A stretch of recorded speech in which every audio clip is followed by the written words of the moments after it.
그러면 대외 부분에서 이제 시작을 바로 하겠습니다. 시간이 없어서 북한의 대미 정책 기조와 전략, 무슨 여러 가지 대미 대남의 부분에 대해서 뭐 언급이 있었기 때문에 우선 그걸 시작을 하겠습니다. 그 황지안 박사께서 북한의 대미 정책 기조와 전략에 대해서 15분 이내로 발표해 주시기 바랍니다.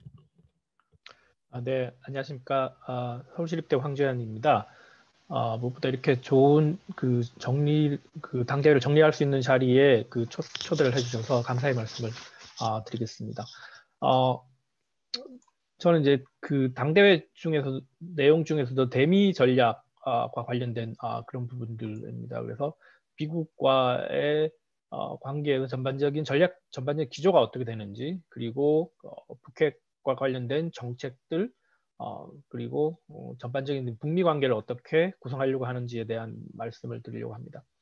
이번 당대회에 나온 그 대외 전략적인 측면을 보면 뭐 상당히 우리 입장에서 봐서는 실망스러운 부분들이 많이 있는 것 같습니다. 그렇지만 북한의 기존의 대외 전략을 봤을 때 그렇게 공격적이라든가 아니면 공세적인 그런 측면에서의 모습을 나타낸다기보다는 이전에 2019년 12월에 그 전원회의 결정서에서 나왔던 그 내용들의 연장선상에서 이해를 할 수 있을 것입니다. 다만 우리가 2018년도에 보았던 그런 대외 관계에서의 어떤 새로운 변화나 어떤 적극성을 우리가 찾기는 좀 어렵지 않을까 이렇게 생각이 듭니다. 북한은 8차 당대회 1월 7일에 있었던 3일차 회의에서 이렇게 이야기했습니다. 그 조성된 형세와 변천된 시대적 요구에 맞게 대남 문제를 고찰하였으며 대외 관계를 전면적으로 확대 발전시키기 위한 우리 당의 총적 방향과 정책적 입장을 전명하였다고 보고했습니다. 여기서 이제 그 대외 관계를 전면적으로 확대 발전시키기 위한 방향과 정책이 대미 정책 기조를 결정하게 될 텐데요. 근데 8차 당대회에서 나온 대외 관계 발전 방향은 미국과의 관계를 통해서 발전시키는 것이 아니라 중국과의 관계, 러시아와의 관계, 그리고 쿠바, 베트남 등의 어떤 사회주의 국가들과의 관계를 통해서 그 외교적 노력을 하는 것을 의미하는 것입니다. 그러니까 그 이야기하는 그 국제혁명 역량 강화를 미국과의 관계의 변화를 통해서라기보다는 중국, 러시아나 이제 다른 국가들과의 관계에서 논의를 하는 것으로 이해를 할 수가 있을 것 같습니다. 그런 부분들은 우리가 이제 2018년도를 생각을 하면 조금 아쉬운 부분들이라고 할 수 있습니다. 특히 중국과의 정책 강화 모습은 특히 2018년 이후에 한 1년 넘는 기간 동안 5번의 정상회담을 했던 그런 것들을 계속해서 강조를 해왔는데요, 북한이. 특히 이번 8차 당대회 기간 중에서도 이제 중국 공산당 중앙위가 축전을 보내고 또 시진핑 주석도 김정은 총비서 추대에 대해서 축전을 보내고 또 북한이 또 오늘 보니까 다시 또 이제 답전을 보낸 그런 모습들이 있습니다. 특히 최근에 북중 관계가 굉장히 빠르게 진전되고 있는 모습을 보여왔다는 점에서 물론 향후에는 어떻게 될지 모르지만 그건 중국 쪽 입장도 중요하니까 단기간 내에 중국이 시진핑이 북한과의 정상회담을 할 필요성은 크게 있는 것 같지는 않은데 최근에 중국의 그 학자들도 그런 면에서는 새로운 정상회담에 대한 논의들을 이야기를 하지는 않았습니다만 여기 이제 나타나고 있는 모습은 미국보다는 중국 쪽에 더 포커스가 가 있다라고 하는 것이고 그러한 대미 정책의 기조는 2019년 12월에 제 7기 5차 전원회의 내용을 크게 벗어나지 않고 있는 것 같습니다.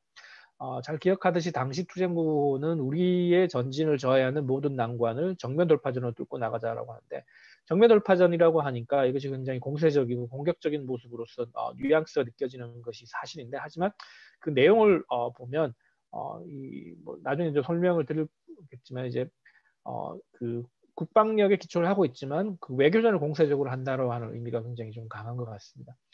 여하튼 그 3대 혁명 역량 강화 중에서 이제 국제혁명 역량 강화의 내용들이 미국을 중심으로 하기보다는 중국을 중심으로 했다고 하는데 포커스를 두고 있는 것 같습니다.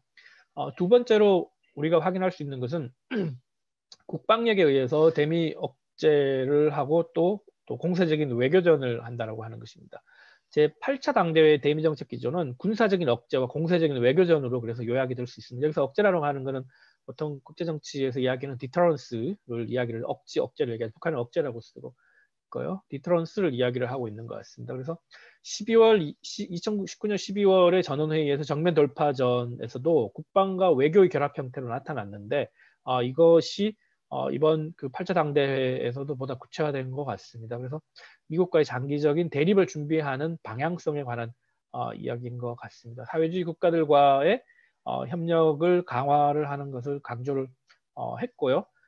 그런데 그렇지만 미국과는 이제 장기적인 대립을 준비하는 과정에서 이야기를 하고 있습니다. 당시 이제 2019년 전원회의에서도 보면 결정서 넷째 항목에서 보면 강력한 정치 외교적 군사적 공세로 정면 돌파전의 승리를 담보할 것이다라고 해서 정치 외교적 군사적 차원에서 정면 돌파전을 추진을 했는데 이게 8차 당대회에서도 나타난 것이라고 볼 수 있습니다. 우선은 대미 정책 기초로 강력한 국방력에 의한 군사적 억제를 강조를 하고 있습니다. 이번 8차 당대회에서는 북한이 국방력을 강화하고 핵 능력을 지속적으로 증강한다고 하는 이야기들이 여러 군데서 많이 나타나고 있는 것을 볼 수 있습니다. 그런 모습은 조선동독당 규약개정 결정서에서도 강조되고 있는데요. 거기서도 이제 보면 뭐 강위력한 국방력에 의거하여 뭐 조선반도의 영원한 평화적 안정을 보장한다는 뭐 이런 이야기들로 나와 있습니다. 그렇지만 그 꼼꼼히 요 부분을 이제 생각을 해보면 북한은 이제 당분간은 군사적인 대결보다는 공세적인 외교전의 형태로 미국과의 장기적인 대립을 준비하는 것으로 해석이 되는데 그건 아까 말씀드렸던 2018년 전원회의 결정서의 연장선상에서 그렇게 이해를 할 수가 있을 것 같습니다. 외교전을 공세적으로 전개를 해야 된다라고 하는 면을 이야기를 하고 있습니다. 이 대외 정치 활동을 우리 혁명 발전의 기본 장애물 최대의 주적인 미국을 제압하고 굴복시키는 데 초점을 맞춰 나간다는 것이죠. 그래서 공세적인 외교전을 위해서 아마 대중 외교에 집중을 하는 부분을 표현을 한 것 같고요. 그래서 3대 혁명 역량 강화의 차원에서 국제 혁명 역량 강화를 통해서 미국을 견제할 것으로서 이렇게 얘기를 하고 있습니다. 그래서 사회주의 건설을 정치 외교적으로 믿음직하게 담보하는 것을 현 시기 대외 사회의 총적 방향으로 규정하였다라고 하는 표현들이 그러한 모습들을 잘 보여주고 있다고 생각이 됩니다. 그런 전반적인 기조하에서 대비 정책의 좀 구체적인 면을 몇 가지 살펴보면 다음과 같겠습니다. 일단 북미 관계 관점에서 보면 북미 정상회담 자체는 굉장히 성과를 높이 평가를 하고 있는 것 같습니다. 사업 총화 보고에서 보면 북미 정상회담은 자주적인 북미 관계 형성을 하는데 크게 이제 기여를 했다고 얘기를 하고 있습니다. 특히 초대국을 대상으로 해서 자기의 자주적 이익과 평화와 정의를 수호하는 공화국의 전략적 지위를 만천하에 시위한 여러 차례의 조미 순회 회담은 세계 정치사의 특별 사변으로 되었다라고 하면서 이런 그 정상회담을 이행을 한 그 진행을 한 그런 어떤 모습들을 되게 굉장히 강조를 하고 특히 공화국의 전략적 지위를 이야기를 했다라고 하는 부분에서 특히 미국을 상대로 해서 나름대로 어떤 위상을 강화했다라고 하는 측면에서 이해를 할 수가 있습니다. 반면 그 하노이 정상회담 이후의 기간은 이제 엄혹한 환경과 최악의 형세로 인식을 하고 있는 것 같습니다. 주로 이제 그 이런 평가를 하는 것은 정상회담 이후에 특히 2019년 2월에 하노이 회담 이후를 언급하는 것으로 그 이해를 할 수가 있습니다. 그러니까 하노이 회담 이후에 그런 엄혹한 대외 환경으로 최악의 형세였기 때문에 아마도 그 2019년 12월에 전원회의에서 그런 대미 전략이 그 제한된 것이고 그것이 당대회에서도 연속선상에 있는 것 같습니다. 그런 차원에서 바이든 행정부가 새로 들어서지만 대북 정책에 대한 기대치는 굉장히 낮은 것을 보고 있습니다. 미국에서 누가 집권하든 미국이라는 실체와 대조선 정책의 본심은 절대 변하지 않는다고 지적을 하고 있는 그런 부분입니다. 그래서 바이든 행정부에 대한 기대를 뭐 살펴볼 수 있는 부분들은 거의 전혀 없는 부분이고요. 여전히 예전부터 얘기했던 대북 적대시 정책의 폐기를 중요하게 얘기를 하고 있습니다. 그래서 북미 관계가 강대강이나 선대선의 원칙에서 이루어질 것을 강조를 하고 있고요. 그래서 보고는 미국의 대적대시 정책은 약화된 것이 아니라 오히려 더 극심해진 데 대하여 분석을 하고 있습니다. 이런 모습들이 앞으로 그 바이든 행정부 내에서도 북미 관계가 뭐 진전되기보다는 현재 있는 상황을 유지하든지 조금은 이제 점진적으로 악화되는 그런 모습들로 볼 수가 있습니다. 미국이 지금 대북 제재를 지속적으로 하고 있는데 일단 대북 제재의 영향성을 인정을 하고 있고 대북 제재 때문에 상당한 어려움을 겪고 있다라고 하는 것을 이야기를 하고 있습니다. 특히 이번 8차 당대회에서 이제 가장 핵심적인 내용, 중요하게 받아들여질 수 있는 내용이 5개년 이제 경제 성과가 아주 그 심각하게 미달되었다라고 하는 부분인데, 이런 부분들이 대북 제재하고 영향 관계에서 상당히 그 인과관계를 찾고 있는 모습이라고 볼 수 있습니다. 그래서 객관적 요인으로서 미국과 적대 세력들이 감행한 최악의 야만적인 제재 봉쇄책 등의 효과를 들었다, 이렇게 이야기를 하고 있습니다. 물론 국내외에서 이제 분석을 하고 있는 그 작년에 지난해 2020년에 그 세 가지 북한의 어려움, 즉 북한에 대한 국제사회 제재, 경제 제재, 그리고 북한의 자연재해, 그리고 그 코로나로 인한 보건 위기의 그런 장기화로 인한 그런 뭐 그 셀프 제재를 했던 그런 세 가지들을 그 당대회에서 인정을 하고 있습니다. 그런 면에서 보면 앞으로의 그 북한의 이제 경제 상황을 운영하고 뭐 국내적인 부분을 운영해 나가는 데 있어서의 제재라고 하는 것이 여전히 중요한 변수가 되고 있고, 북한도 그것을 인식하고 있고, 그것을 우회하거나 극복하기 위한 노력들이 그 대미 전략에서 나타나고 있다고 볼 수 있습니다. 이번 그 당대회에서 이제 가장 조금 그 실망스러운 것 중에 하나는 이제 평화협정 관련된 내용은 전무하다는 건데, 이건 아마 그 비핵화라고 하는 언급이 전혀 이제 없는 상태에서 이런 부분들과 연결된 것이다라고 볼 수가 있습니다. 8차 당대에서는 이전에 7차 당대에서는 언급되었던 뭐 그 정전협정, 평화협정을 바꾼다고 하는 내용들이나 이런 북한의 의지나 이런 것들이 전혀 이제 언급이 되고 있지 않은데요. 북미 협상 가능성에 대해서 부정적으로 인식하고 있기 때문에 그런 것 같습니다. 이것은 이 8차 당대회에서 비핵화 협상에 관한 논의가 전혀 없는 그런 전무한 부분들과도 이제 연결되는 부분이라고 우리가 이해를 할 수가 있겠습니다. 이 부분에서 한 가지만 이제 뭐 미국과의 관계에서 말씀을 드리면, 이제 대미 라인의 약화 가능성에 대한 언급이 국내외에서 많이 있었습니다. 특히 뭐 김여정은 뭐 대남 대회를 대미를 다 했죠. 작년에 이제 6월 17일에 그런 담화나 7월 12일에 6월 17일에 대남 담화나 7월 10일에 대미 담화를 통해서 보면 김여정이 그런 부분에서 상당히 이 관여를 하고 있는 부분들이 보였고, 어제도 보면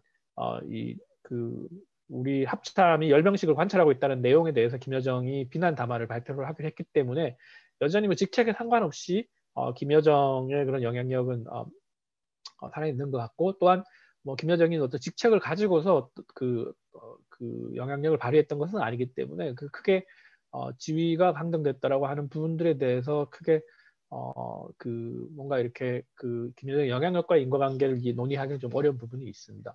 최선희도 뭐 지위 강등이 되었지만 여전히 외무상 제1상으로서 위상에 뭐 변화가 있을 거라고 보지는 않습니다. 물론 작년에 뭐 그런 루머들이 있었죠. 현명화 교육을 다녀왔다는 루머들이 있었는데, 일단 뭐 특별히 이 부분에 대해서 뭐 그 질책을 많이 하고 했다라고 하는 것으로 이야기는 어려울 것 같습니다. 마지막으로 핵 정책에 관해서 이제 한두 가지 말씀드리면, 비핵화 협상에 대한 언급은 전무하고, 또 핵 능력의 지속적 강화를 강조를 하고 있습니다. 그래서 8차 당대 사업 총화 보고에서는 미국 역시 이전 작년에 논의했던 것과 비슷하게 미국의 협상 전략에 변화가 없다면 당분간은 비핵화 협상에 나서지 않을 것이다라고 하는 작년의 기조를 그대로 유지를 하고 있고요. 그것은 2019년 12월에 전원회의 결정서나 아니 2020년도에 나왔던 여러 가지 이야기들, 특히 뭐 김여정이 그 7월 10일 했었던 이야기들, 조금 더 그 협상의 바를 높이는 그런 모습들과도 연결되어 있는 부분들이라고 하고 있습니다. 그래서 조금 이따 또 김동엽 교수님께서 발표를 해주시겠지만, 여러 가지 핵무기와 관련된 기술들도 전략적인 부분뿐만 아니라 전술적인 차원에서 이야기를 하고 있는데, 특히 뭐 작전 임무의 목적과 타격 대상에 따라 각이한 수단으로 적용할 수 있는 전술 핵무기들을 개발하고 초대형 핵탄두 생산도 지속적으로 밀고 나감으로써 핵 위협이 부득불 동반되는 조선반도 지역에서의 각종 군사적 위협을 주동성을 유지하며 철저히 억제하고 통제 관리할 수 있게 하였다라고 하는 이런 부분들이 전략적인 측면뿐만 아니라 전술적인 차원에서도 핵을 활용하려고 하는 그런 모습들이 이제 보인다고 볼 수 있습니다. 물론 잠수함, 핵잠수함 이야기들도 물론 있었던 것이고요. 그래서 사실은 2018년 4월 22일, 그러니까 판문점 정상회담 하기 일주일 전에 있었던 새로운 전략적 노선에 의한 경제 집중 노선, 국내에서 경제 집중 노선이라고 이야기하는 부분들이 조금 약화된 게 아닌가라고 하는 생각들이 있습니다. 물론 8차 당대의 사업 총괄을 경제적인 차원에서만 보면 이 뭐 경제가 많이 미달했으니까 경제 집중하겠다고 하는 모습으로 보이는데 병진 노선의 차원으로 보면 사실 핵무력이라고 하는 부분들이 조금 더 그 강조되고 있는 모습들이 여전히 보입니다. 그래서 핵 고도화를 여전히 추구하겠다고 하는 모습들이 많이 있어서 과거에 그 7차 당대에서의 그 동방 핵대국이라고 이야기를 했던 것처럼 이번에는 뭐 세계적인 핵강국, 군사강국으로 이야기를 하면서 핵 보유국으로서의 지위를 강조하고 핵군축에 의한 의지를 강조한 것이다라고 이렇게 볼 수 있습니다. 다만 핵 전략 자체는 핵 방패라고 하는 것을 언급한 것을 봐서도 알겠지만 전략적인 억제 차원에서 선제 불사용 원칙을 강조했습니다. 물론 핵을 뭐 선제 타격하겠다라고 하는 언급이 8차 당대회에서도 있었지만 그것은 뭐 일반적인 어떤 공격적인 용도로 사용한다기보다는 그 국제 정치에서 이야기하는 선제 타격의 어떤 의미로서 이야기를 하는 것인 것 같습니다. 그래서 선제 불사용 원칙은 분명하게 강조를 하고 있습니다. 과거에도 선제 타격을 언급한 적은 있는데 이 일반적인 해석을 보면 이제 그 미국이 공격을 할 경우에 그 부분에 대해서 대응을 하겠다라고 하는 것이고 또 디터런스로서 이 부분을 이야기를 하고 있는 것 같습니다. 마지막으로 한 가지 그 짧게 언급된 부분에서 그 눈에 띄는 것은 그 원자력을 산업에너지로 활용하고자 하는 어떤 의도들이 약간 보이는데요. 특히 핵 동력 공업 창설에 대한 논의들이 있는데 이 부분들이 뭐 아직 분명치는 않지만 혹시라도 그 앞으로의 그 북미 역사면 이런 부분에서 나올 가능성이 있을지 뭐 이런 특히 핵 능력을 뭐 핵 잠수함도 만들지만 다른 부분들까지 확대하려고 하는 노력들이 있기 때문에 그런 부분들을 조금 우리가 주시해서 봐야 되지 않나라고 하는 생각이 듭니다. 이상입니다. 감사합니다. 예, 수고하셨습니다. 그 북한의 그 대미 정책의 기조에 대해서 또 이 방향에 대해서 뭐 설명을 해주셨습니다. 여러 가지로 뭐 이따 토의 시간에 뭐 좀 토의를 할 것들이 꽤 있습니다만은 이번에 당대에서 보면은 미국에 대한 그 상당한 불신 이것이 굉장히 강하게 막 표출이 돼 있고 또 현재 바이든 그 행정부가 아직 출범을 하지 않았기 때문에 아직까지는 구체적인 뭐 이런 것을 내놓기보다는 상황을 좀 봐가면서 유보적인 것도 좀 있을 것 같고요. 그래서 원칙적인 얘기를 하면서 역시 그 대북 적대시 정책이 철회돼야 된다는 큰 그 기본 방향을 뭐 제시하고 여기에 해올 수 있도록 뭐 이렇게 지금 뭐 제시를 하고 있습니다만은 뭐 역시 그 미국과의 관계가 역시 중요하기 때문에 앞으로 남북 관계도 그렇고 이 상황이 전개되는 데 있어서 중요한 거기 때문에 이따 다 발표가 끝나고 토의 시간에 조금 몇 가지 쟁점에 대해서 논의를 하도록 하겠습니다. 시간이 없어서 다음에는 이번에 여러 가지 그 경제에 방점을 두고 발표가 많이 됐지만 이 핵미사일 이 관계에 대해서 또 여러 가지 그 현대화하는 무기를 현대화하는 여러 가지 계획이나 그 의욕적인 그런 구상 같은 것도 많이 밝혀져 있습니다. 그래서 이 부분도 상당히 우리가 짚어봐야 될 부분이기 때문에 북한의 핵미사일 능력 고도화 및 재래식 무기의 현대화에 대해서 우리 극동문제연구소의 김동엽 교수께서 발표를 해주시겠습니다. 예, 안녕하십니까. 김동엽입니다. 뭐 앞에 정치적인 문제, 그 다음에 안보적인 문제에 대해서 이제 상세하게 이야기를 해주셨기 때문에요. 뭐 중복되는 이야기보다는 조금 가급적이면 저는 이제 이번 당대회를 통해서 강조했던 국가 방위력, 그러니까 뭐 주로 이제 군사적인 분야이겠죠. 핵과 이제 새로운 무기 개발에 관련된 국가 방위력 강화에 관련된 부분을 중심으로 말씀을 드리겠습니다. 일단 그 이제 국가 방위력 강화를 이야기하기 앞서서 이제 큰 틀에서 보면 제 8차 당대가 갖고 있는 군사 안보적인 의의나 특징을 한번 살펴볼 필요가 저는 좀 있다고 생각합니다. 그 제가 보는 가장 뭐 제 8차 당대의 뭐 키워드라고 할 수도 있고요. 그 가장 특징적인 것은 그것을 뽑으라고 하면 한마디로 얘기하면 그 북한이 갖고 있는 그 현재 여러 가지 상황이죠. 뭐 당국가 체제라는 것도 있겠지만 지금 현재 사회 전반에 깔려 있는 다양한 불안정성뿐만 아니라 비정상적 어떤 체계가 아주 오래전부터 가지고 있었던 거죠. 이거는 뭐 단순히 단기적으로 보는 코로나나 자연재해만 하는 2020년에 관련된 뿐만 아니라 뭐 제재 국면뿐만 아니라 그 앞에 있었던 성군 정치, 그다음에 뭐 사회주의 체제가 붕괴되면서 생겼던 어떤 그런 어떤 그 뭐랄까요, 불안정성, 또 그 이전에 물론 김일성 시기부터 또 어떻게 멀리 간다고 보면 오늘 이야기하고자 하는 1962년에 시작됐던 병진 노선까지로 거슬러 올라가야 된다고 보는데요. 이러한 어떤 북한 전체가 갖고 있던 것에 대한 것들의 정상화시키기 위한 뭐 정상화라는 단어가 적절할지 모르겠지만 어쨌든 그 모든 것에 대한 정상화를 위한 변화다라고 저는 이제 표현을 합니다. 그래서 이런 정상화를 위한 변화에 대단히 중요한 포인트가 그러니까 변곡점이 되지 않았을까라는 생각을 하고 있고요.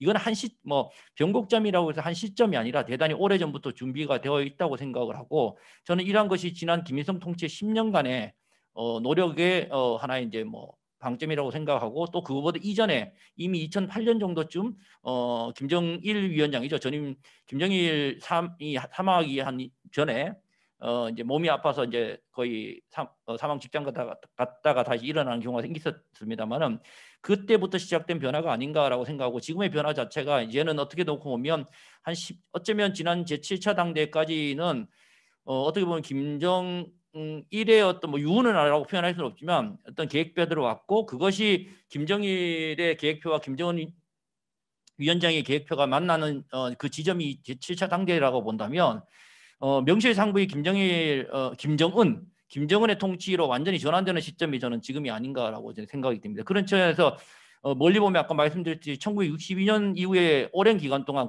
북한이라는 나라 국가와 사회 전반의 군사 우선주의, 또 뭐 군사주의, 군사 군사 사회와 뭐 여러 가지 말을 쓸 수 있는데 병영국가라고 하는 이러한 것들은 군사적의 국가가 갖고 있는 아니면 뭐 그 북이 갖고 있는 상당 부분의 재화들이죠. 재원들 이런 것들을 우선 배분함으로써 나타나는 어떤 것들 그러면서 경제를 희생하는 이런 것들이 지금 그 어떤 약 한 60여 년의 어떤 그 역사를 이제 뒤로 하고 경제 중심의 인민 대중주의로 실질적 전환을 이루는 것이 아닌가. 물론 이제 이전에 지난번에 2018년에 4월달에 이미 그 경제 중심의 새로운 전략으로 돌아섰고 또 그 이전에 이제 제7차 당대 시작하면서 그런 모습이 있지만 완전히 그러한 것들로 전환의 터닝 포인트를 바텀을 찍고 올라가는 이 시점이 아마 를 만든 것이 아닌가 제8차 당대라고 생각을 저는 개인적으로 합니다.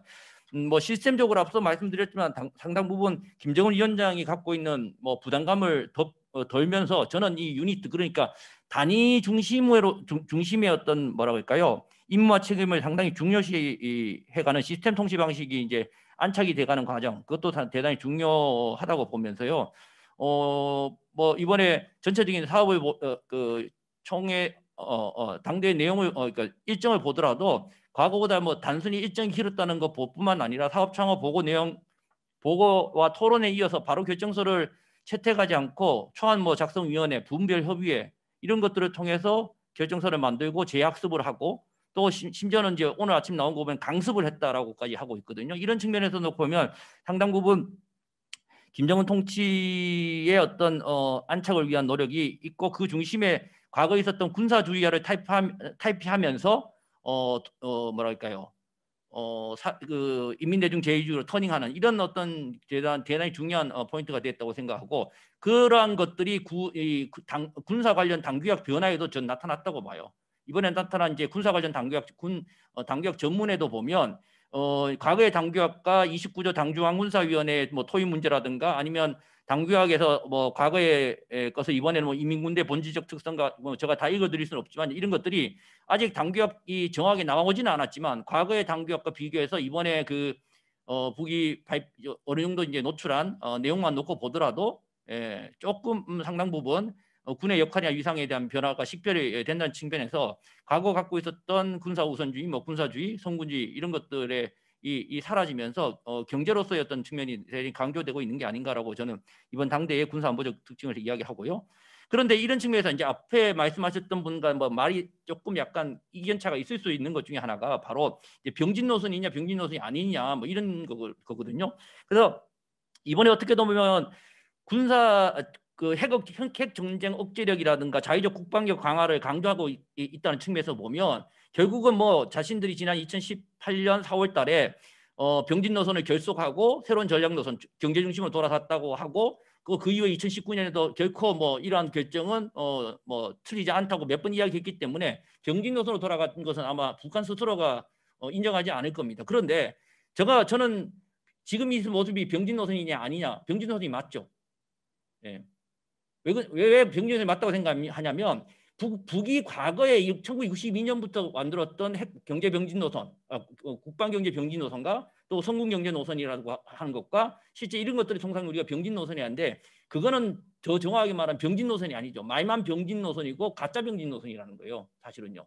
병진 노선이란 말 그대로 두 개가 같이 가는 건데 과거의 병진 노선은 하나를 희생하고 하나만 살리는 게 병진 노선이었던 거죠. 사실. 그러니까 경제를 인민 경제를 죽이고 하나를 그러니까 말만 자기가 네이밍을 병진 노선으로 붙여놨다 뿐이지 실제적으로는 가짜 병진 노선이었다고 본다면 실제 지금 북이 하고 있는 모습이 우리로 보면 사실 어떻게 보면 우리 대한민국 한국도 마찬가지고 어느 나라도 정상적으로 안보와 경제 발전이라는 소위 국민을 위해서 국방이라는 측면과 국방의 안보이라는 측면과 경제라는 측면은 다 같이 가는 거거든요. 우리도 사실 병진 노선을 하고 있는 거예요, 사실요. 그런 측면에서 놓고 보면 지금 하고 있는 북의 이 모습이 병진 노선이 아니라는 게 아니라 과거에 있었던 가짜 병진 노선에서의 단순적 회귀가 아니라 정상적으로 뜨면 병진 노선의 2.0으로서의 진화라고 저는 표현하고 싶어요. 이거를 그냥 단순히 그냥 과거의 병진 노선과 동일시시거나 회귀하는 것으로 평가하는 것은 뭐 저는 적절치 않다고 보지만 병진 노선이 아니다라고 말하기도 어렵고 그런 측면에서 과거의 병진 노선에서의 회귀라기보다는 그러니까 일단은 저는 경제가 중심이 된다고 생각합니다. 경제를 중심으로 두 개가 같이 간다고 하더라도 경제 중심의 인민 대중주의 정치를 하에서 군사력이라는 것은 과거의 병진 노선, 소위 말하 제가 계속 강조하는 가짜 병진 노선 차원에서 놓고 본다면 결국은 그것은 군사 전략적 차원이고 그 자체가 목적이고 그 자체가 그 자체가 정권의 생존을 위한 어떤 생존 전략이었다 본다면 지금 나타나고 있는 어떤 소위 병진 노선 2.0 진화라는 측면에서의 지금의 군사력 국가 방위력의 강화라는 측면은 이것은 군사적 차원이라든가 생존적 차원이라기보다는 목적이라기보다는 국가 생존과 발전 전략 차원에서의 수단으로 인식하고 그것을 어떤 경제 발전에 활용해 나가는 이런 측면으로 변화해가는 완전히 변했다고 보기는 어렵지만은 그런 쪽으로 생각해 보는 게 적절치 않는가 생각을 저는 개인적으로 합니다. 그런 측면에서 봤을 때 제8차 상대를 통해서 국가 방위력을 강조하는 모습을 보는데 이건 두 가지 측면이 있습니다. 하나는 뭐냐면 제7차 그러니까 내용에도 두 가지로 구분할 수 있는데요. 제7차 총결 기간에 그러니까 지난 5년 동안 핵 전쟁 억지력과 자위력인 국방력 강화를 부각한 측면이죠. 그러니까 지난 5년 동안 내가 이렇게 잘했어라고 성과를 막 자랑하는 부분에도 상당 부분 정쟁 핵 억지력과 자위력 국방력 강화에 대한 소위 말해서 결과물들을 이제 쭉 나열하고 있습니다. 화성포 부터 시작해서 수소폭탄 화성 15호를 통해서 지난 11월 27일 날 2017년 11월 29일 날 핵무력을 완성했다 이런 여러 가지 다양한 것들 그것뿐만 아니라 다탄두 개발에 대한 것들 이런 것들에 대한 단순히 완전히 끝난 것뿐만 아니라 현재 진행 중이고 있는 사실 어떤 과학 분야의 연구 성과까지도 아주 대범하게 공개를 하고 있거든요. 이런 어떤 그 측면이 있는 건 있고요. 두 번째는 뭐냐면 바로 지금부터 시작해서 5년 동안 할 어떤 제8차 당대의 총화 기간 도중에 해 나가야 될 어떤 그 국방력 강화에 대한 그 계획들을 또 아주 구체적으로 발표를 하고 있어요. 이것이 두 가지가 성과를 발표하는 측면과 이 계획을 발표하는 측면은 두 가지가 어떤 면 같은 측면도 있겠지만 조금 다른 측면이 있어요. 그래서 성과를 바라는 측면과 이것을 그냥 구분하지 않고 일반적으로 이런 것들을 뭐라 그럴까요?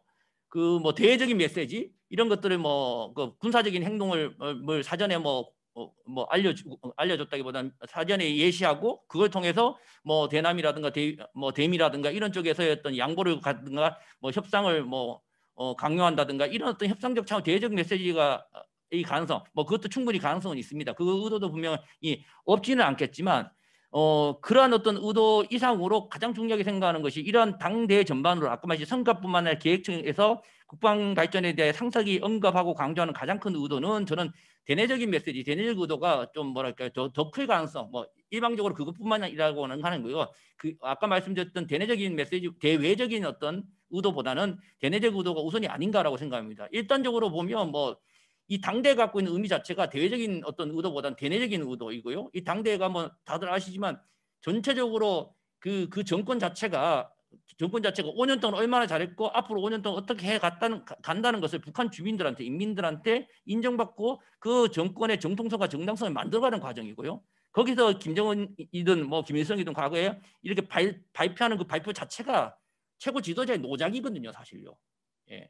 그러니까 그런 측면에서 놓고 본다면 지금 이렇게 이야기하는 어떤 성과적 측면에는 아까 앞서도 말씀드렸지만 단순히 뭐 그런 어떤 그 군사적인 측면이라기보다는 뭐 일반적으로 이렇게 많이들 생각하시는 게 저도 이제 그거는 맞다고 생각합니다. 그래서 제7차 기간 중에 자신들이 경제적인 5개년 전략을 발표한 것에 대한 성과 부족에 대한 것들을 최대한 군사 부분으로 뭐랄까요, 만회하기 위한, 보충하기 위한 것이 이유는 충분히 있고요. 그러나 이러한 것들을 오히려 뭐 계획적 측면에서 보면 계획적 측면도 그거냐라기보다는 계획적 측면에서는 오히려 저는 그 대외적인 측면도 물론 있지만 대내적으로 인민들한테 그러면 5개년 계획에 지금 보면 새로운 5개년 더 지금 어떻게 보면 과거에 발표했던 5개년 전략보다 더 좀 더 뭐 강화되고 더 커진 경제 발전에 대한 구체적인 경제적인 계획을 제시한다고 한다면 북한 주민들한테 경제를 강화하고 경제 전선에 나가서 뭐랄까요, 활동을 하기 위해서는 단순히 경제 전선으로 나가는 게 아니라 경제 활동을 할 수 있는 안정적 환경을 제공해줘야 되거든요. 그 안정적 환경을 제공하는 수단으로서 인민들을 안심시키는 측면으로서 보면 국가 강의력 강화가 중요하다는 거예요. 그런 측면에서 이제 어떻게 보면 첫 번째 의도는 경제 발전에 전념할 수 있는 안정적 환경을 제공하기 위한 차원으로서의 국가 방위력 강화를 아주 뭐랄까요, 강조를 할 수밖에 없었다는 측면이 있고요. 두 번째는 현실적인 국가 방위력 국가 경제개발 5개년 계획 수립과 저는 관계가 있다고 생각해요. 이번에 보시면 뭐 이제 오후에 하겠지만 경제개발 5개년 국가 경제발전 5개년 계획의 뭐 발표가 완전히 될지는 모르겠지만 저는 이번에 발표하는 북한의 경제발전 5개년 계획이 과거와 달리 또 저희들이 생각하는 것보다 대단히 눈높이를 낮췄을 것이라고 생각해요.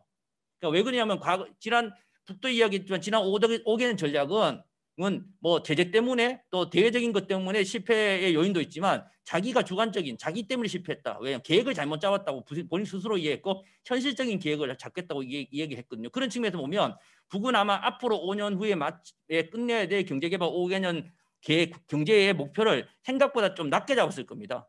그러면 이 당대에서 마지막 5년 후에 인민들한테 평가받아야 될 것이 100이라고 했을 때 경제가 60이고 안보가 40인데 경제를 50으로 낮추면 그 나머지 50과 40으로 90을 만든 게 아니라 나머지 안보의 영역을 10을 올려서 50을 만들어줘야 되는 거예요. 그러니까 결국은 현실적인 경제개발 5개년 계획을 수립하려고 약간 다운을 하다 보니까 눈높이를 낮추고 현실적으로 만들다 보니까 군사적인 측면을 올릴 수밖에 없다고 해요. 그런데 더 중요한 것은 이런 초기 단계 이런 어떤 현실적인 경제계획 수립과 달리 제가 현재 나타나는 군사적인 분야를 보면 대단히 군사적인 것은 아시다시피 이런 것들을 통상 계획 단계에 있는 군사 무기 개발을 대부분 비밀이거든요. 이런 것들을 이게 상세하게 공개하는 게 별로 없습니다. 근데 북이 한 내용을 보면 대단히 그런 것들을 뭐 초음속 뭐 이런 활강 이런 것들 대단히 아직까지 좀 멀리 있는 기술들이거든요. 이런 측면에서 보면 북한이 발표한 군사계획은 오히려 현실적으로 만든 정제계획과는 달리 대단히 장밋빛인 것이라고 할까 좀 과장된 이런 가능성이 저는 충분히 또 있다고 봐요. 그걸 통해서 이제 두 개를 상세히 나가는 측면이 있고요. 이제 그러한 것들이 결국 이런 것들이 국가 방위력 강화가 대남 문제와 대외 문제와 연계되어 가지고 앞서 이제 우리 황전 박사님 이야기했듯이 남북 관계에 관련된 부분들, 그다음에 대외 관계에 관련된 부분들, 특히 남북 관계에 있어서 뭐 당규학의 조국 통일에 관련된 부분에 나타날 때 당규학 앞부분에 강력한 과거하고 지금 이제 당규학 전문이 안 나와서 그러는데요. 과거에 뭐 조선노동당은 남조선의 뭐 미제 침략을 물리치고 이런 단어가 아니라 막 강력한 국방력을 통해서 이렇게 아마 시작됐을 것 같아요. 그러니까 이런 이제 고쳐지는 부분이 날 수밖에 없고 또 북미 관계라든가 대외 관계에서도 아마 이런 강력한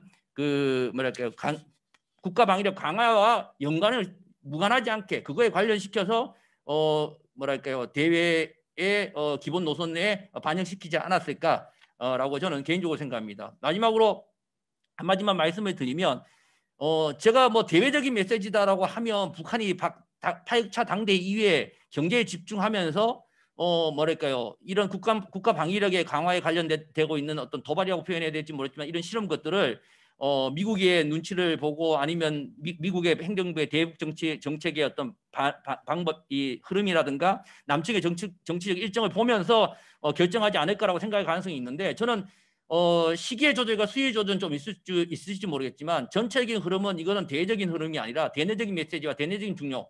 그러니까 자신들이 만들어 놓은 경제개발 5개년 개혁의 수단으로서 가는 것이기 때문에 대단히 자신들의 시간표대로 진행해 가는 가능성이 많다는 거예요. 예. 그래서 이것이 하나냐의 문제가 아니라 북한이 하는 의도를 어떻게 평가하고 그 의도에 대해서 우리가 로키로 대응할 것이냐 하이키로 대응할 것인가에 해야지 하는 그 자체에 대해서 무조건 대응한다는 식으로 하면 안 되겠고요. 좀 큰 틀에서 보면 결국은 지금 나타난 것들이 대단히 중요한 것이 대부분 앞서 말씀드렸지만 핵 문제뿐만 아니라 이런 군사적인 것들이 결국은 북도 그것을 원하고 있는지 모르지만 남북한의 어떤 한반도 평화 문제라든가 다양한 문제들 이 문제를 풀기 위해서는 뭐 평화 경제 뭐 이런 것도 중요하다고 생각합니다만은 저는 이제는 좀 군비 통제적인 접근, 평화 안보적 접근이 요구되지 않을까라고 생각합니다. 예, 이상 마치겠습니다. 예, 수고하셨습니다. 이 옛날에서 1962년에도 병진 노선이 뭐 있기 시작했죠. 그래서 이 과거에 비해서 이제 실질적인 병진 노선, 경제와 안보 문제를 뭐 추진하는 것 같다. 그리고 이 국방력 강화를 제시하는 이런 부분들은 대내적인 메시지가 더 강한 것 같다.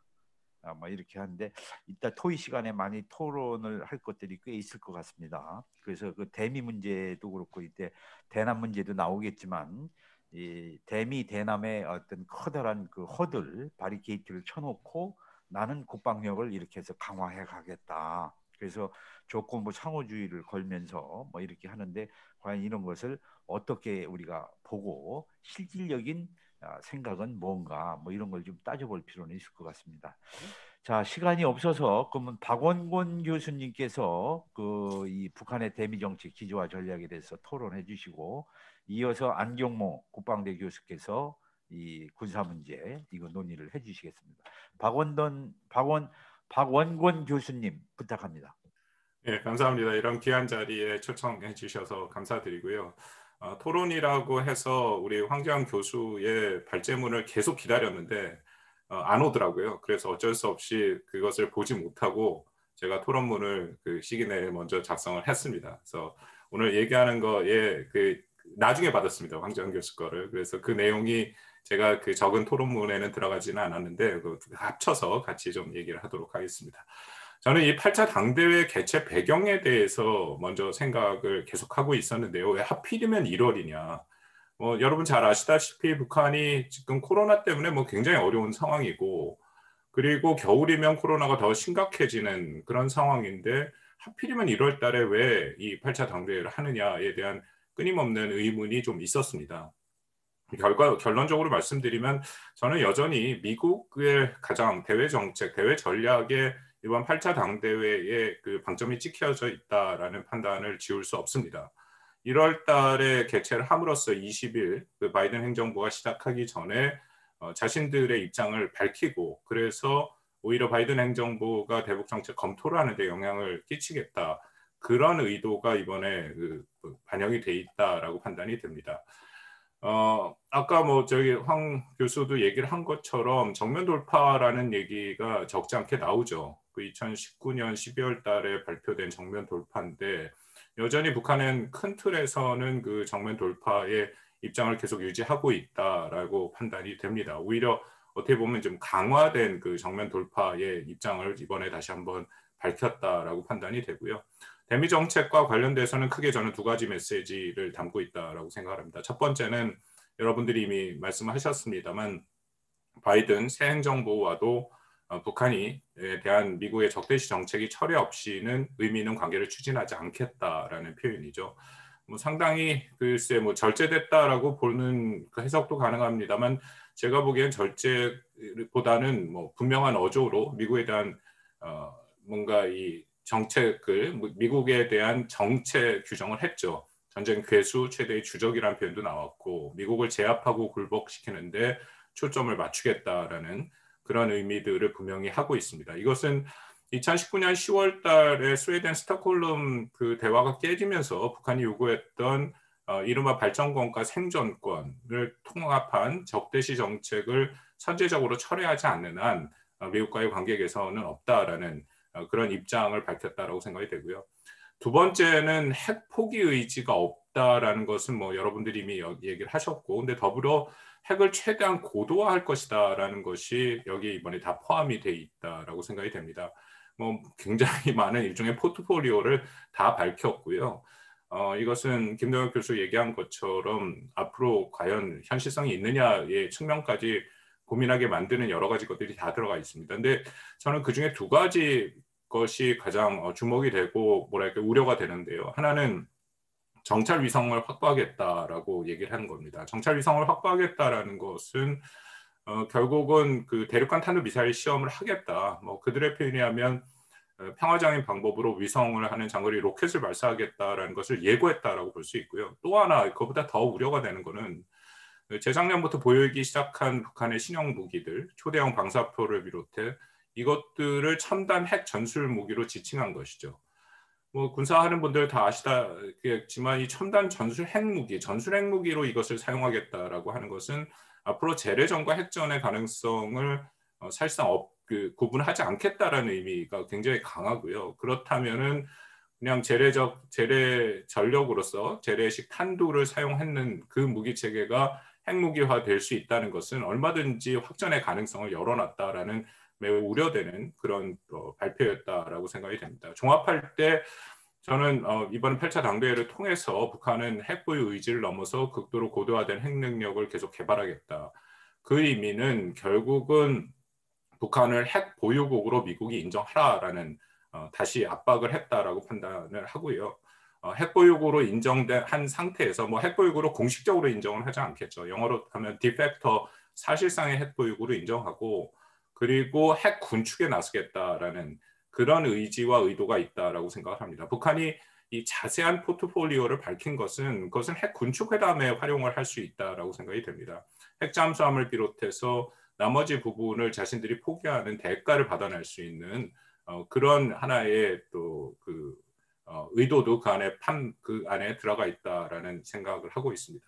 더불어서 대남 정책도 이게 대미 정책이랑 다 연결돼 있다라고 생각을 하는데요. 대남 정책 같은 경우에는 대미 정책보다 훨씬 더 명확하게 자신들의 태도를 밝혔죠. 자신들이 요구하는 걸 밝혔죠.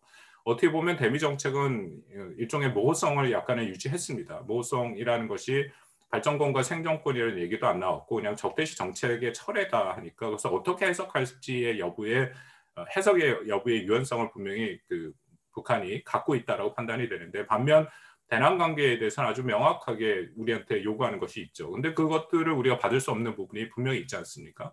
특히 첨단 공격 장비 문제를 얘기하고 있는데 이 부분은 우리가 나름대로 전력 발전 계획이 있는데 이것을 우리가 안 할 수 없는 부분이 있다. 저는 이렇게 북한이 얘기한 것은 앞으로 북한의 행보와도 관련이 있습니다만 바이든 행정부가 출범하고 이후 그 대북 정책을 검토를 하는 과정에서 북한에게 선제적으로 양보를 할 수는 분명히 없죠. 저는 바이든 행정부가 출범하면 아마 곧바로 북한과의 대화를 발표할 가능성이 있습니다. 다만 그 대화는 아무런 전제 조건 없는 실무 대화를 하자라고 나올 가능성이 있죠. 북한은 그것을 또 안 받을 가능성이 있고요. 그렇다면 앞으로 2월, 3월 북한이 그 압박의 강도를 높여갈 가능성이 있고 그 압박의 와중에서 대남 정책을 연결할 가능성이 있다고 생각이 됩니다. 김여정의 거친 담화도 그 명분 쌓기의 일종이라고 판단이 되고요. 왜냐하면 북한이 압박을 가할 때 바이든 행정부를 직접적으로 공격을 하는 것, 예를 들어서 뭐 ICBM 테스트를 한다든지 하는 것은 바이든 행정부의 대북 정책의 강경파가 힘을 얻게 되는 그런 부작용이 있기 때문에 오히려 한국의 대남 공세를 통해서 한반도의 긴장을 고조하고 그것을 통해서 바이든 행정부로 하여금 북한 정책의 중요도를 높이고 더불어서 압박을 하는 그런 형태로 갈 가능성이 저는 충분히 있다라고 판단이 됩니다. 한국의 대응 방안 뭐 나중에 얘기할 기회가 있겠다 생각하는데 한 가지만 말씀드리고 말씀을 마치겠습니다.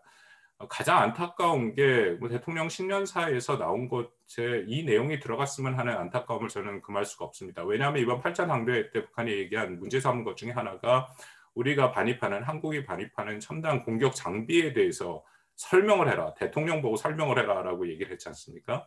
만약에 이렇게 얘기를 했다면 이것을 우리가 그 지난 2019년 9.19 남북 군사합의 1조 1항을 들고 나오면서 남북 군사 공동위원회를 구성하자. 그래서 정말 그 안에서 그대들이 말하는 것들을 한번 얘기해보자라는 역제안을 했어야 되는데 그 부분이 빠진 게 저는 굉장히 안타깝다고 생각합니다. 여전히 뭐 역제안에 그런 제한의 가능성은 아직도 있다라고 판단이 돼서 그 부분을 좀 고려했으면 하는 바람이 있습니다. 예, 여기서 멈추겠습니다. 감사합니다.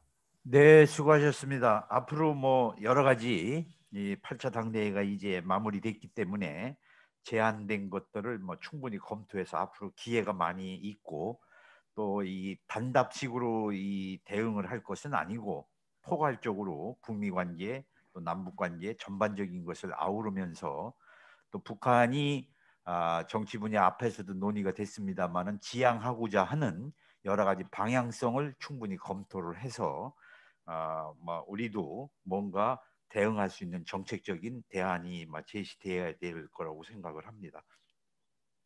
그러면 그 다음에 그 안경호 교수께서 토론해 주시겠습니다. 네, 안녕하십니까. 국방대학교의 안경모입니다. 먼저 각종 언론에 오늘 행사가 기사로 소개된 것을 봤는데요. 경남대 국동문제연구소에서 아마 가장 선도적이고 내용적으로도 잘 준비된 행사를 기획해 주시지 않았나 하는 생각이 들고, 또 거기에 이렇게 초대해 주셔서 감사하다는 말씀을 먼저 드립니다. 김동현 박사 교수님의 그 발표에 전반적으로 동의하고 또 포괄적으로 잘 정리해 주셨기 때문에 저는 국방부문에 좀 더 초점을 맞춘 좀 구체적인 이야기를 중심으로 약간의 첨언을 드리는 정도로 토론하도록 하겠습니다. 김동현 교수님께서 잘 서두에 설명해 주셨습니다만, 저 역시도 기본적으로 8차 당대회를 비롯해서 최근에 북한의 전략과 의도를 해석하는 데 있어서 2018년 4월 3차 전원회에 제기된 새로운 전략 노선의 등장과 함에 주목할 필요가 있다고 생각이 듭니다. 그래서 일종의 키 퀘스천을 8차 당대회를 통해 드러난 국방부문의 전략과 방침이 2018년에 새로운 전략 노선으로부터 이탈을 의미하는가 아니면 지속을 의미하는가, 뭐 이런 식으로 한번 잡아봤고요. 전반적으로 봤을 때는 이제 조건부이긴 하지만 아직은 이탈보다는 지속의 측면이 강하지 않는가 한 것이 저희 전반적인 평가입니다. 잘 아시다시피 이제 새로운 전략 노선과 정면 돌파전을 먼저 좀 볼 필요가 있는데, 하여튼 저는 기본적으로 새로운 전략 노선의 핵심이 안보에서 복지로 또 혁명에서 발전으로의 비전과 전략의 전환이라고 생각이 들고, 사실 이 부분은 이제 중국의 개혁 개방 과정에서 발표된 내용하고도 굉장히 비슷한데요. 그러니까 경제 발전을 위한 평화로운 안보 환경의 확보라는 부분인 거죠. 사실 그런 부분에서 2018년의 비핵평화 프로세스는 이 새로운 전략 노선의 일부라고 볼 수 있는데요. 그래서 그러한 차원에서 봤을 때, 그렇다면 정면 돌파전은 무엇이었는가? 정면 돌파전 역시도 뭐 아까 설명을 일부 해주셨습니다만, 내용을 보면 이제 병제의 길을 걸을 때와 경제건설의 총력을 집중하기 위한 현재 이렇게 명확한 구분을 통해서 새로운 전략 노선의 지속임을 분명히 하고 있다는 것이죠. 그래서 국방부문으로 이제 들어가면 사실 이러한 최근에 이제 변화들의 국방부문이 하위 부분 요소로서 이렇게 맞춰진 부분이 있다는 거죠. 그래서 하노이 노딜 이후에 정면 돌파전의 핵심이라는 것이 결국에는 자력갱생과 신북방 관계, 이 두 개의 기둥으로 구성된 장기전의 구상 속에서 정면 돌파전이 결정된 것이고, 그 하위 전략으로서 이제 국방 전략이 조정되기 시작을 했다고 볼 수 있습니다. 이제 그 시작이 이제 7기 5차 정면 돌파전에 발표된 7기 5차 전원회 일주일 전에 개최된 7기 3차 당 중앙위원회 확대 회의라고 볼 수 있는데요. 이 이후에 이제 4차, 5차 전원회의를 통해서 일종의 새로운 방위 전략 혹은 획기적인 방위 전략으로 이름이 붙여진 이제 국방 전략이 구체화되게 됩니다. 이 부분을 이제 크게 전력, 조직으로 크게 나눠서 보면 전략의 부분은 크게 두 파트로 나눠져 있습니다. 하나는 핵 억제력을 지속 강화하는 것이고요. 또 하나는 포병 전력을 통해서 화력을 보강하는, 즉 이 두 축의 비대칭적인 국방력 강화를 통해서 대칭적인 군비 경쟁의 소모적 함정에 말려들지 않고 한반도의 군사적 주도권과 억제력을 강화하겠다. 이것이 이제 새로운 방위 전략의 핵심이었고요. 그러한 가운데 대륙간 탄도미사일과 핵실험으로 구성되어 있는 두 개의 모라토리움을 넘어서는, 레드라인을 넘어서는 일을 하지 않겠다. 이게 원칙이었던 것 같습니다. 새로운 방위 전략의 핵심이었고요. 그러한 차원에서 전력 차원에서는 핵 억제력을 지속 강화하고, 그 다음에 뭐 북한판 이스칸데르 미사일, 북한판 에이테크스, 신형 대구경 조종방사포, 초대형 방사포 등등으로 구성된 일종의 포병 전력을 통한 화력 보강이 지속적으로 됐고요. 기타적으로는 특수전의 전력 강화, 기존 무기 체계의 선택적 현대화를 통해서 2020년 내내 이러한 새로운 방위 전략이 전력 측면에서 실현이 되어 왔고요. 마지막으로 조직 측면에서는 바로 이렇게 개발된 무기들을 어떻게 실전 배치할 것인가, 그러니까 전략군의 신설과 포병 조직의 활용. 예컨대 뭐 박정천이 이제 포병 출신인 건 잘 알려진 바와 같고요. 이런 움직임들이 있었고, 또 최근에 이제 많이 오일정 그 군정지도부장의 등장으로 인해서 더 이슈가 된 이 군정지도부 역시도 이 아까 말씀드린 당 중앙군사의 확대회를 통해서 2020년 3월부터 이게 진행이 됐다는 거죠. 그래서 큰 틀에서 보면 매우 체계적으로 정면 돌파전의 내용을 구성하는 전략과 전력과 조직의 측면에서 아주 일관된 변화가 체계적으로 있었다. 지난 1년 동안. 이 연장선에서 8차 당대회의 군사 부문을 해석할 필요가 있고요. 그러한 차원에서 보면 이번에 8차 당대회는 큰 틀에서는 바로 이 정면 돌파전 이후에 체계화된 일종의 새로운 방위 전략의 연장선 안에 있다고 볼 수 있다. 그래서 황재환 박사님의 방식대로 정리를 한다면 일종의 경제 전선을 경제를 기본 전선으로 군사적 억지와 이제 외교적 공세를 결합한 이런 측면으로 볼 수 있지 않을까 싶고요. 뭐 아까도 말씀하셨지만 그런 증거로는 뭐 인민대중 제일주의 내용 자체가 그런 것 같고요. 또 총화보고는 물론이고 결론에서도 경제와 관련된 내용 비중적으로도 굉장히 많은 부분을 차지하고 있고, 또 내용적으로도 아까도 뭐 말씀해 주셨지만 국가 방위력 이 강화가 결코 외교를 배제하는 것이 아니라 옳은 방향으로 추동하며 그 성과를 담보하는 위력한 수단으로 된다고 명확하게 보고의 내용을 담고 있고요. 결론 부분에서도 그렇고 폐회사에서도 그렇고 핵심은 국가 경제 발전의 새로운 5개년 계획이다. 이러한 부분을 분명히 하고 있다는 생각이 듭니다. 이러한 차원에서 국방전략 역시도 아까 말씀드린 전략과 전력과 조직의 차원에서 핵 억제력을 강화하고 현대화하면서 주체적 측면에서 당의 통제와 군사 부문에 있어서의 군정지도부의 등장, 뭐 이런 부분들을 정확히 반영하고 있다. 그래서 이러한 연장선에서 봤을 때는 변화보다는 2020년, 19년 이후에 지속의 차원에서 볼 수 있다는 생각이 들고요. 그럼 마지막으로 이러한 변화들이 갖는 정책적 함의는 무엇인가라고 질문을 던져볼 수 있을 것 같습니다. 그런 차원에서 보면 이게 새로운 전략 노선, 그러니까 계획 평화 프로세스로의 전환의 지속이라 할지라도 이게 사실은 물리적 능력에 기반한 구조적 평화이건 적대성의 완화를 통한 관계적 평화이건 사실 안전보장이 이루어지지 않는 한 이러한 의도가 실현될 수 없다는 거죠.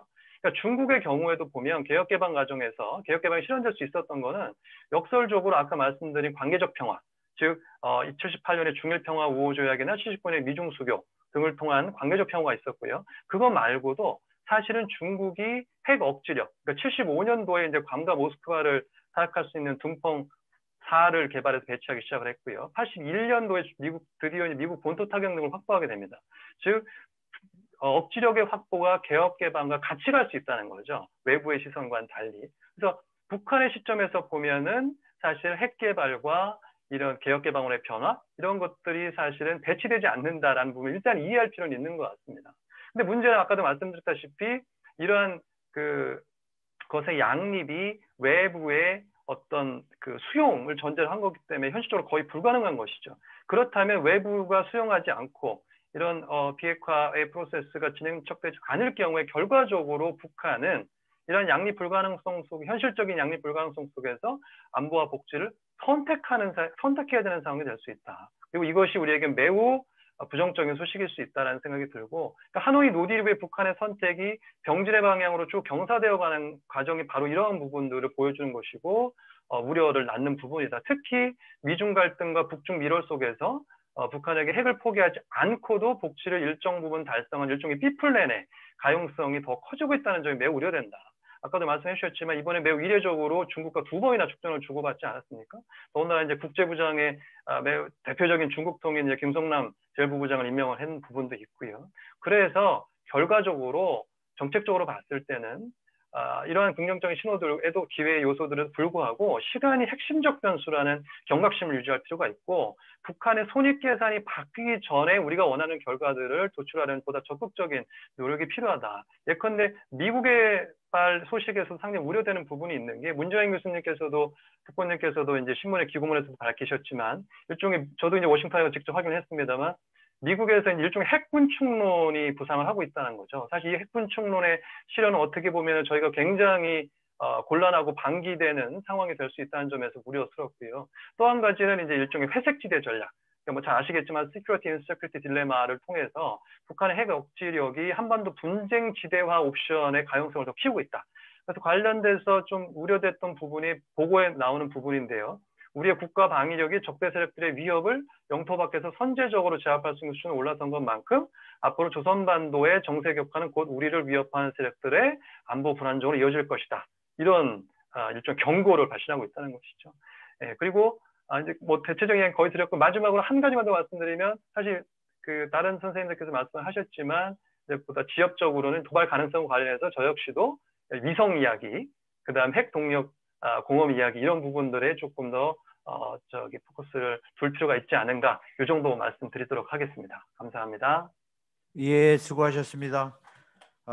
지금 8차 당대회에서의 국방력 강화 뭐 이런 것은 뭐 이게 새로운 변화라기보다는 그동안에 쭉 해오던 것의 연장선상에서의 이루어지고 있는 것들이다. 그리고 안전보장, 체제의 안전보장, 여러 가지 국가적인 안전보장 없이 경제 발전은 불가능하기 때문에 중국의 사례를 들면서 핵 개발과 계획 개방은 대치되는 것이 아니다. 뭐 여러 가지 그래서 우려되는 바도 있고 뭐 이런 거 말씀을 해주셨습니다. 어떻든 이따 토론 시간에 좀 얘기를 하겠습니다만은 내부 통치, 정치적인 상황을 봤고 이제 대미 정책 기조 그리고 북한의 국방력 강화 문제 여기까지 봤습니다. 그래서 일단 대문제는 여기서 매듭을 짓고 시간이 없어서 바로 대남 문제로 넘어가겠습니다.